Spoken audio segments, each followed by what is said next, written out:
तीर्थंकर काम में नहीं लगता है। यानी तीर्थंकर अगर आप तैयार है तो मोक्ष में ले जाएंगे, आपको तैयार नहीं करेंगे, और ज्ञानी पुरुष तैयार करेंगे आपको। नहीं समझ में आया? आज प्रश्न तीर्थंकर તમે આપણે કીધું અત્યારે ગઈકાલે પણ કે તીર્થંકર આપણને કોઈ સંજોગોમાં મદદરૂપ નથી. તમે સાંભળ્યું હતું મેં વ્યાખ્યા બોલું તે બોલી જાઓ કે એટલે જવાબ મળી જશે. હું બોલ્યો તો ને એક જ વાક્ય બોલ્યો હતો ને કે તીર્થંકર અને જ્ઞાની પુરુષમાં શું છે, એમાં એક વાક્ય બોલ્યો હતો એ રિપીટ કરો. તીર્થંકર પૂર્ણ સ્વરૂપ છે. ભગવાન ઘડેલાને ઉપર લઈ જાય છે અને જ્ઞાની પુરુષ ઘડે છે, તૈયાર છે. સામાન્ય જીવોને તીર્થંકરની ઓળખાણ થાય, એની અનુભવ દશાની ઓળખાણ થાય, એની લાયકાત જ્ઞાની પુરુષ આપે છે. અને તીર્થંકર એ તૈયાર થયેલા જીવને મોક્ષ લઈ જાય છે. તૈયાર કરે ને પોતાની વાઈફને તૈયાર ના કરે તીર્થંકર, એક વાઈફને મોક્ષ ના લઈ જાય. એને આવું હોય તો આવે. જ્ઞાની તો પડોશીઓને લઈ જાય, આવો કે બેહો. કેવી રીતે સમજાતો આ સિદ્ધાંત કહું છું, કોઈ શાસ્ત્રમાં સિદ્ધાંત નથી. ખટપટ ના કરે કે કરો સંપૂર્ણ વિતરાગ હોય. એકવાર દેશના પતિથી 2 કલાકની પછી લાખ પ્રશ્નો પૂછે જવાબ ના આપે, અને જ્ઞાની પુરુષ અડધી રાતે જવાબ આપે. સમજવાનું છે, આ લોજિક નથી, આ ફેક્ટ કહું છું.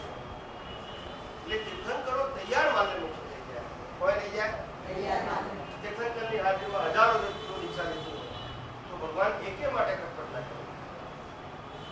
જ્ઞાન બધાને સરખું આપે, પ્રશ્ન પૂછે જવાબ આપે, પાછો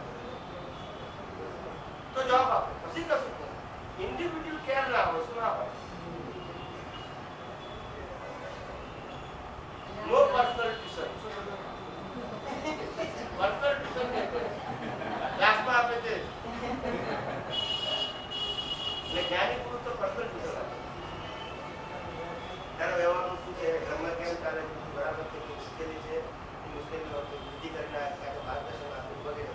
એવું તીર્થંકર કશું કરે એટલે પ્રેમથી એને ઉઠાઈને તૈયાર કરે. શું કરે? જ્ઞાની ને તૈયાર કરેલો માલ એને સ્ટેપ મારેલો જીજાનો ત્યાંથી બધી મોક્ષ મળે. તીર્થંકર વગર તો મોક્ષ જ નથી. શું નથી? તીર્થંકરના દર્શન વગર મોક્ષ નથી કોઈ. પણ તીર્થંકર તૈયાર ના કરે.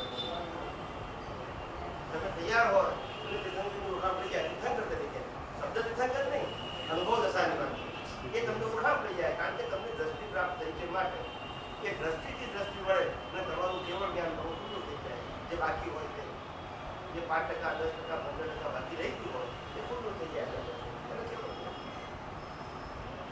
પણ અહીંયા તૈયાર ના થયો ત્યાં જાય કોઈ કામ થાય એટલે ત્યાંથી પાછા આવ્યા જાય. મહાવીર ભગવાનની સભામાં બેહીને તો અહીંયા આગળ આવ્યા.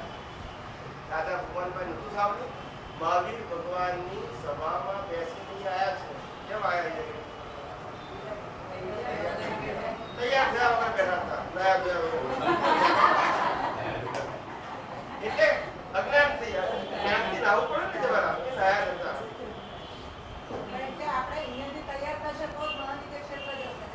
તો જ મહાવીર ક્ષેત્ર જવાશે ને તો જ મહાવીર ક્ષેત્રમાં જઈને મોક્ષે જવાશે. મહાવીર ક્ષેત્રમાં જવાથી મોક્ષ નથી. મહાવીર ક્ષેત્રમાં જવાથી મોક્ષ નથી. મહાવીર ક્ષેત્રમાં તીર્થંકર ભગવાનના દર્શન કરવાથી મોક્ષ નથી. એમની દેશના સાંભળવાથી મોક્ષ નથી. પણ તમે તૈયાર હોય અને દર્શન થાય અને દેશના સાંભળો તો જે બાકીના પઢર છે ક્લિયર થઈ જાય. અને ના, અહીંયાથી તૈયાર થયા વગર મહાવીર ક્ષેત્રમાં જવાય. જેને મન વચન કાયની એકતા થઈ જાય ભાવમાં ત્યાં જન્મે. એટલે મહાવીર ક્ષેત્રમાં બધા મોક્ષ માર્ગ માટે છે એવું નથી. સામાન્ય જીવો છે. જે મહાવીર અહીંયા હતા તો બધા મોક્ષ ગયા એવી રીતે. એટલે શ્રીમંત સ્વામી હોવા એટલે એક મોક્ષ એવું નહીં કે મહાવીર ક્ષેત્ર છે એટલે મોક્ષ એવું નહીં. મહાવીર ક્ષેત્ર એટલે ત્યાં ચોથો વારો છે. જેમ અહીંયા ચોથો વારો હતો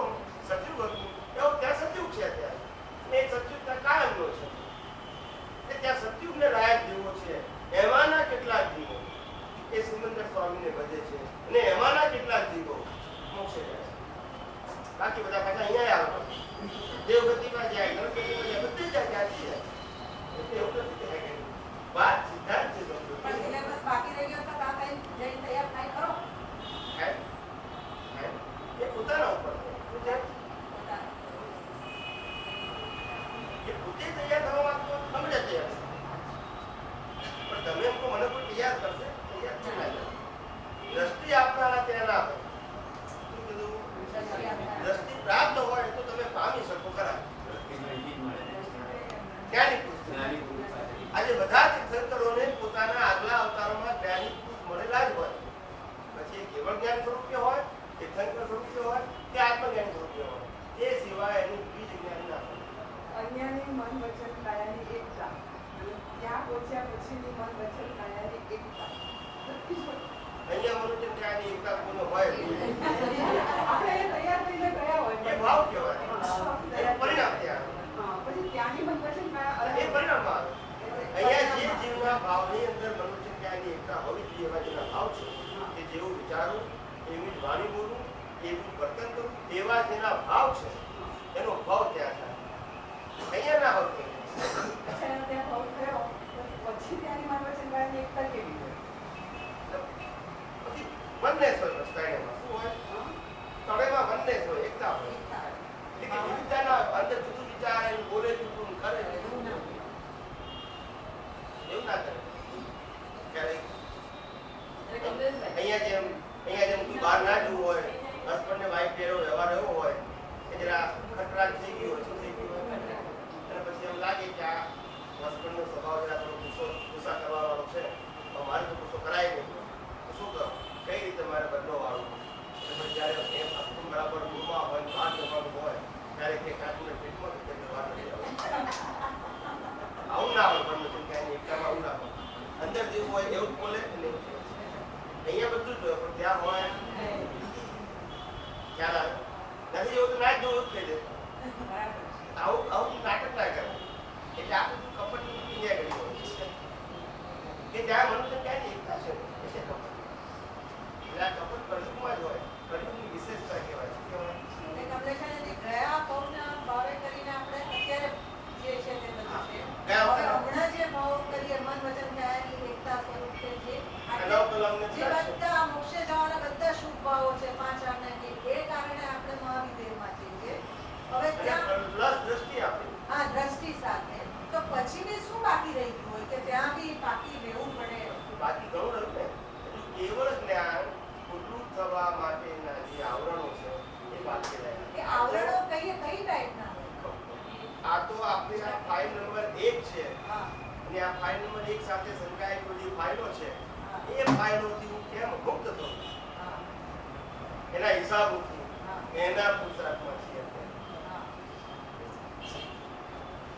અત્યારે છે હા બધું મૂળ પુરુષાર્થ તો બાકી રહ્યો અચ્છા એટલે આજુ તો નિરંતર આત્મામાં રહેવાનું ખબર નથી કયા હોવા છતાં નથી એવી દશા હા દેહ છતાં જેની દશા વર્તે દેહાતી તે જ્ઞાનીના ચરણમાં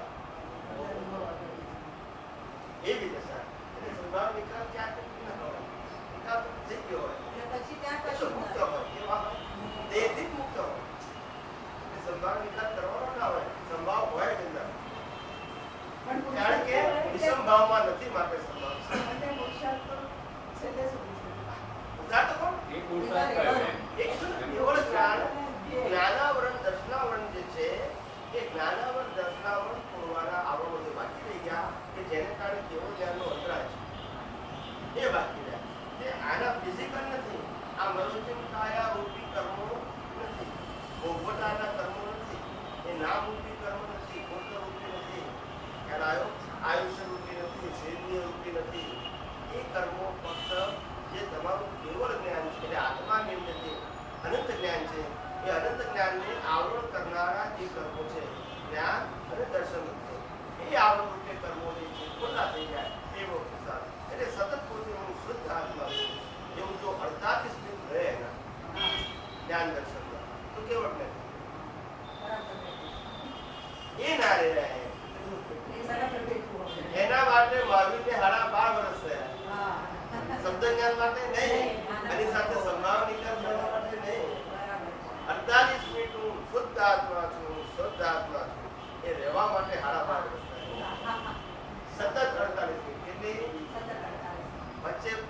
વિક્ષેપ આવે આવે પછી પ્રમાદ બેસી જાય ત્યાં સજીવન ગુરુ હોય કે ન હોય તીર્થંકર ને ના. તીર્થંકર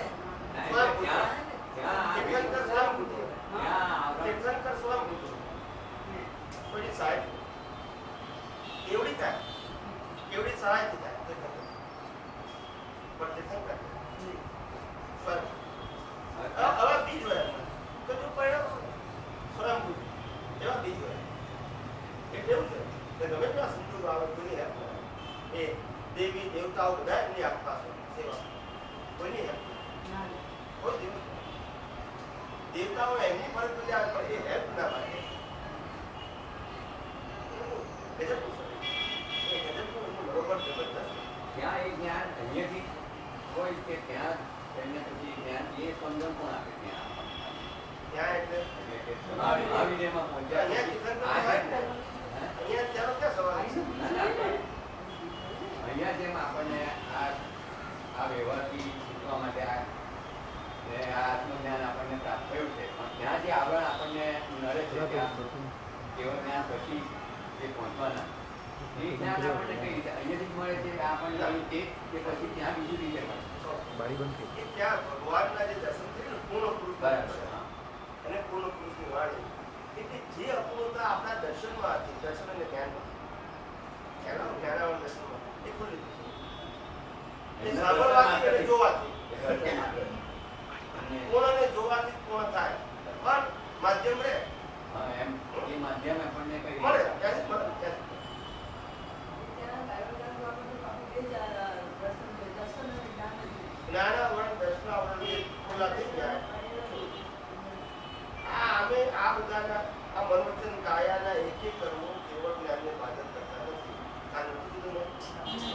આ મનોવચન કાયાના એક એક કર્મો કેવળ જ્ઞાનને બાધક કરતા નથી. એને કોઈ લેવા દેવા પણ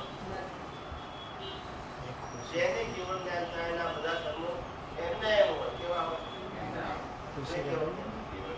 એટલે આને જ કહેવાય. શું નથી? આ તો બધી નહીં સમજવાથી આજના સાધુ સંતો સંન્યાસીઓ બધા લોકોને એક્સરસાઇઝ કરાવે છે. તપ કરો માળા કરો પૂજા કરો પુણ્ય વાળો કરે પણ એમની પોતાની પાસે હાથથી જે છે જ આપી કરે તો પણ લાવે ક્યાં છે? સમય દ્રષ્ટિ છે વિચાર દ્રષ્ટિ છે એના આધારે શાસ્ત્રોમાં જે લખ્યું છે એ બધાને કહે છે એ પોતે પાળે છે બીજાને પડાવડાવે છે. શું કરે છે? એમાં એ ખોટા છે એવું નથી. એ ખોટા નથી. એની પાસે જે કહે છે બધા આપે છે. શાસ્ત્રમાં જે લખ્યું છે એ પોતે વાંચે છે અને પોતાની સમજણથી પોતે આચરણ કરે છે અને બીજાને